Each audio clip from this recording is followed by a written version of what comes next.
Olá, estamos de volta com o Senado Agora. O Poder Legislativo retoma os trabalhos na próxima terça-feira, dia 2 de fevereiro. A sessão solene está marcada para as 3 da tarde no plenário da Câmara dos Deputados. O parlamento vai receber as mensagens do Executivo e do Judiciário com as prioridades de cada poder para este ano. Por conta da cerimônia, Senado e Câmara vão interromper as visitas guiadas ao Palácio do Congresso Nacional. Estão suspensos ainda os agendamentos para a segunda-feira que antecede a abertura dos trabalhos. De acordo com a Secretaria de Relações Públicas do Senado, as visitas espontâneas também podem ser adiadas caso seja necessário. O serviço volta a funcionar normalmente a partir da quarta-feira, dia 3 de fevereiro. A Rádio Senado está completando 19 anos. Conheça um pouco mais dessa emissora onde a música brasileira, a cidadania, as notícias do Legislativo e a participação do ouvinte compõem uma mistura única. A reportagem é de André Ricardo. Muito obrigado a você que acompanha a Rádio Senado. O Conexão Senado também é transmitido lá para Manaus em 106,9. E está chegando também aqui o WhatsApp lá do Netanias Castro. No estúdio, um locutor. Pelas ondas do rádio, música, informação, transmissão dos trabalhos legislativos. Ouvintes, onde quer que estejam, gostam tanto dessa sintonia que querem de algum modo participar. Hoje a interação com as redes sociais se dá muito, principalmente através do WhatsApp. Os ouvintes participam de todos os lugares, mandando as suas mensagens, participando também, pedindo pautas para a programação do jornalismo. E é sempre muito interessante porque a interação é em tempo real. Então, a gente está fazendo a programação, apresentando o Conexão Senado, apresentando a programação musical da rádio e o ouvinte tem a possibilidade de interagir, fazer as suas perguntas. Uma das marcas da Senado FM nesse tempo tem sido a exclusividade da música brasileira. Hoje em dia a gente tem um programa, por exemplo, que toca o melhor da era do rádio no Brasil, anos 30, 40 e 50. E ao mesmo tempo, chama Hora de Ouro, ao mesmo tempo tem um programa chamado Som Temporâneo, que toca as super novidades, as novas tendências da música brasileira. No meio disso tem a programação, que a gente tenta colocar uma diversidade a maior possível da música brasileira. Mantida por 12 anos, a transmissão em ondas curtas, frequência que permite levar o sinal da emissora a milhares de quilômetros do local de transmissão, foi exemplo do compromisso da rádio com a cidadania. Foram 12 anos de transmissão para comunidades essencialmente rurais, e uma época em que a gente teve uma resposta muito boa, né, desses ouvintes, porque eram milhares de cartas por ano, dezenas de milhares de telefonemas por ano. A demanda era tanta que nós tivemos que criar um programa só de recados dos ouvintes que a gente chamava de celular do sertão, que eram aqueles recados dos ouvintes que precisavam falar com parentes que iam chegar em determinado dia na beira da estrada e era preciso alguém estar lá para ajudar com a bagagem, ou então comunicação de nascimento de um filho, uma mãe comunicando o nascimento do filho para um pai que trabalhava de repente em alguma lavoura ali perto, né, e que não tinha outra forma de se comunicar e ouvia o recado do nascimento do filho pelo rádio, então era uma maravilha. A Senado FM faz 19 anos, mas a história do rádio começou há mais de 100. Depois dele, veio a televisão, a internet, as novas mídias. E o rádio soube se modernizar. Quem poderia imaginar há 30 anos que para sintonizar uma emissora, você não precisaria usar um aparelho de rádio? Isso mesmo. Hoje você pode fazer isso através de um computador, de um tablet ou de um celular como este. Alô Senado, seu canal direto com o Senado Federal. Além de Brasília, a Senado FM está presente em outras 9 capitais: Cuiabá, Rio Branco, Manaus, Macapá, São Luís, Teresina, Fortaleza, Natal e João Pessoa. Por sua vez, a internet leva a programação da rádio a todo mundo. Parcerias também permitem que os produtos da Senado FM cheguem a emissoras Brasil afora. Milhares de emissoras através do Brasil utilizam nossos materiais, podem baixar, né, arquivos, né, em MP3 e com os nossos áudios. Então, isso dá um alcance muito maior. Só para citar assim, um exemplo, uma determinada rádio de um estado do norte do país, que ela às vezes usa nosso material no jornal. Cada vez que uma notícia nossa sai nesta rádio, no Jornal do Meio-Dia, 2 milhões de pessoas desse estado estão tendo acesso. Um assunto que a rádio e a TV Senado acompanharam em 2015 foi o projeto que muda as regras do Simples Nacional, o sistema especial de tributação para micro e pequenas empresas. A matéria está na pauta do plenário e aguarda a votação dos senadores em regime de urgência. Como foi modificada, deve voltar para a Câmara dos Deputados. O texto permite a adesão ao Supersimples das organizações da sociedade civil, de empreendimentos que produzem ou vendem bebidas alcoólicas no atacado e dos microbancos de fomento. É uma espécie de banco do povo, ou um banco da micro e pequena empresa, que dá condições de realmente a economia local se sustentar. A partir de 2017, a receita bruta anual máxima permitida às microempresas inscritas no regime simplificado passará de R$ 360 mil para R$ 900 mil. No caso das empresas de pequeno porte, o faturamento poderá chegar a R$ 14 milhões e 400 mil por ano. Atualmente, o limite é de R$ 3 milhões e 600 mil.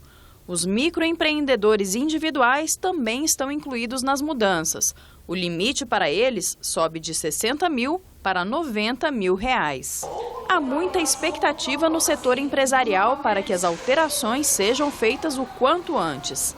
A gente percebe isso aqui até por várias indústrias que trabalham com a gente, vários parceiros estratégicos, que a passagem de 3 milhões e 600 diretamente para o lucro real ou presumido é muito impactante. Apesar de aumentar o faturamento, o lucro diminuiu muito e ele não conseguiu realmente sustentar. Então eles tiveram que voltar a ser empresa de pequeno porte. Se ele quer crescer um pouco mais, ele fica com medo de injetar, de fazer mais empréstimo, de fazer isso, mais aquilo, ou vender um bem dele para jogar em cima do comércio dele, do negócio dele, porque de repente, você subiu muito.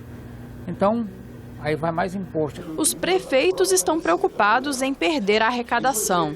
Em São Paulo, durante a audiência pública que contou com a presença de empresários, federações e de entidades municipais, o representante da Associação Paulista de Municípios argumentou.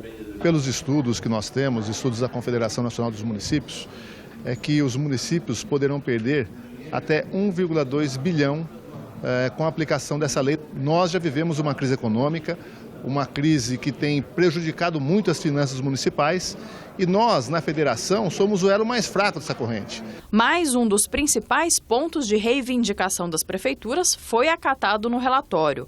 O recolhimento do ISS na parte da receita bruta anual que exceder 3 milhões e 600 mil poderá ser feito por fora do Simples Nacional. A preocupação que nós tínhamos e conversamos há alguns dias com a relatora se diz respeito, primeiro, às perdas para os estados e municípios de receita, quando ampliado o limite para a micro e pequena empresa. As perdas projetadas, elas são muito mais da União do que perdas do município. E as perdas da União, se houver um crescimento de 5%, do segmento de micro e pequena empresa por ano, essas perdas se anulam. Apesar da resistência de alguns senadores, principalmente os de oposição, foi aprovada a urgência para a votação do projeto em plenário. Nesses últimos dias fomos procurados por prefeitos de várias partes do Brasil, preocupados com a redução de receita. Num momento de tamanha crise, ainda existem interrogações que precisam ser respondidas para que não possamos impor aos municípios brasileiros, e isso vale também para os estados, uma redução de suas receitas. A perda dos municípios pequenos, realmente elas podem ter uma perda sim. E para isso foi feito um acerto a Confederação dos Municípios, para que o salário educação fosse mantido. Então, isso eu acho que a Confederação concordou. Agora nós temos as 3 confederações de municípios aceitando o acordo. Você vai ver agora uma reportagem especial sobre os indígenas brasileiros que tiveram um ano difícil em 2015. O processo de demarcação de terras, além de demorado, tem sido questionado por parlamentares. A tensão no campo é constante. Quem conta essa história é a repórter Andréa Alves. A luta é antiga. Há 516 anos, desde que os portugueses chegaram ao Brasil, índios e não índios disputam território. E muitos dos nossos antepassados morreram, foram assassinados, foram massacrados. O não encerramento do processo demarcatório tem permitido que os setores contrários aos direitos dos índios façam pressões que vêm prejudicando as comunidades. Atualmente, as terras indígenas regularizadas representam cerca de 12% do território nacional. Há um problema da paralisação das demarcações que ocorreram nos últimos anos e que precisam ser retomadas e concluir a regularização das terras que se encontram invadidas. Portanto, o tema hoje dos povos indígenas continua sendo demarcação, regularização das terras indígenas. Na falta de uma solução permanente, todos sofrem e os números da violência contra os indígenas só aumentam. Segundo o levantamento da Secretaria Especial de Saúde Indígena e do Conselho Indigenista Missionário, em 2014, 84 aldeias foram invadidas, 138 índios assassinados, 135 cometeram suicídio e 785 crianças morreram por vários motivos em todo o país. Os dados de 2015 ainda não estão disponíveis, mas o ano acabou de forma triste para uma família indígena em Imbituba, Santa Catarina. Em 30 de dezembro, o filhinho deles, de apenas 2 anos, foi esfaqueado no pescoço e morreu. Ainda não se sabe o motivo do ataque. Vitor é mais um nas estatísticas. Acho que talvez seja um psicopata e não gosta talvez até ele não goste de índio para fazer uma barbaridade dessa aí. A história é recheada de números. O problema é que de tanto ouvir tantas tragédias, as pessoas ficam meio dormentes e às vezes nem prestam atenção. Mas esses números significam que cotidianamente, há muitos anos, os indígenas brasileiros vivem com muito medo e pouca esperança. Aqui eu não tenho direito, eu tenho direito lá em cima.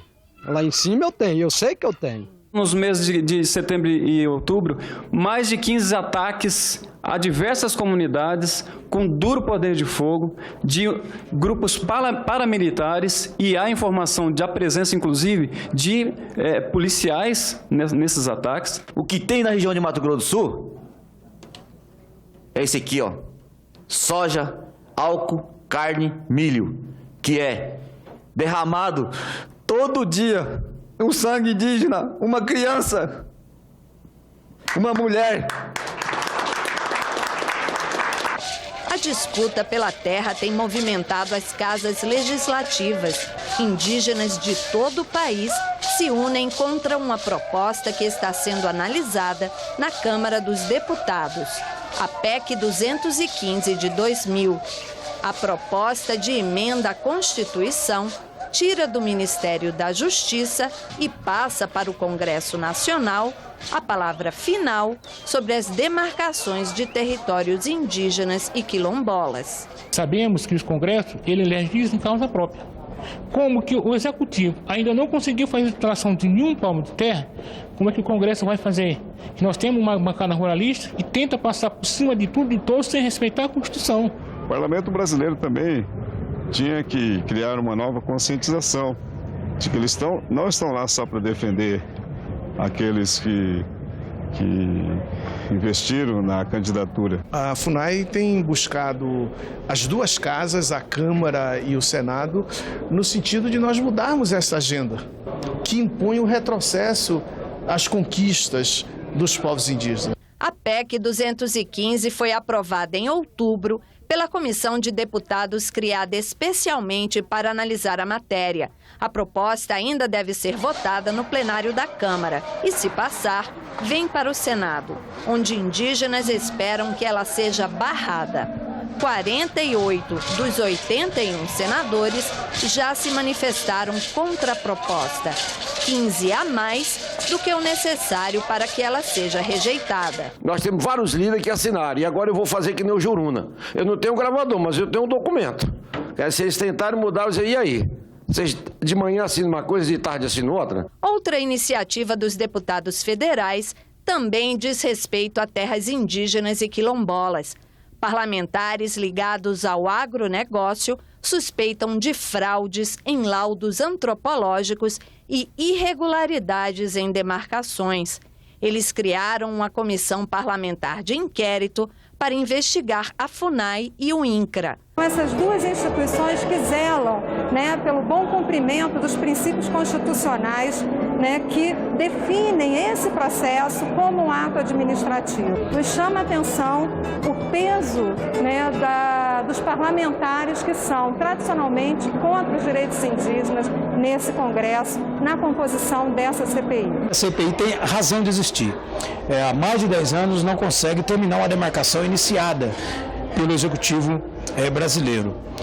Com isso, termina-se em conflitos. E se termina-se em conflitos, as coisas pioram. Já os deputados estaduais do Mato Grosso do Sul, estado com muito conflito entre índios e não índios, criaram uma CPI para investigar o Conselho Indigenista Missionário.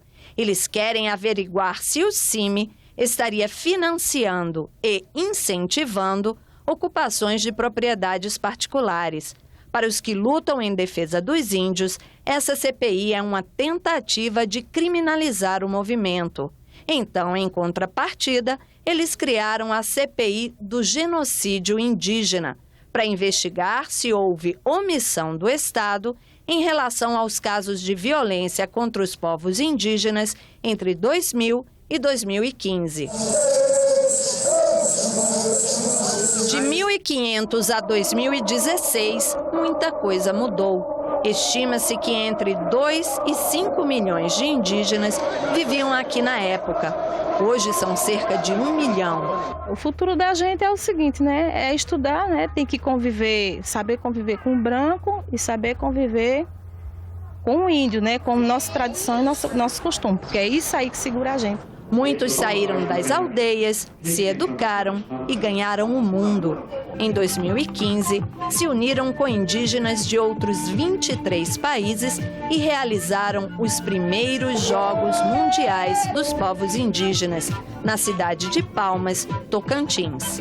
O evento foi criticado por muitas pessoas por tirar o foco da luta. Enquanto nós estamos aqui, debaixo dessa tenda, debaixo de coisas bonitas, aos olhos humanos, tem parente nosso que o sangue dele está sendo derramado no Mato Grosso por causa de um palmo de terra. Mas foi também exaltado por ter juntado de forma inédita povos marginalizados de todos os cantos do planeta, num intercâmbio potencialmente poderoso.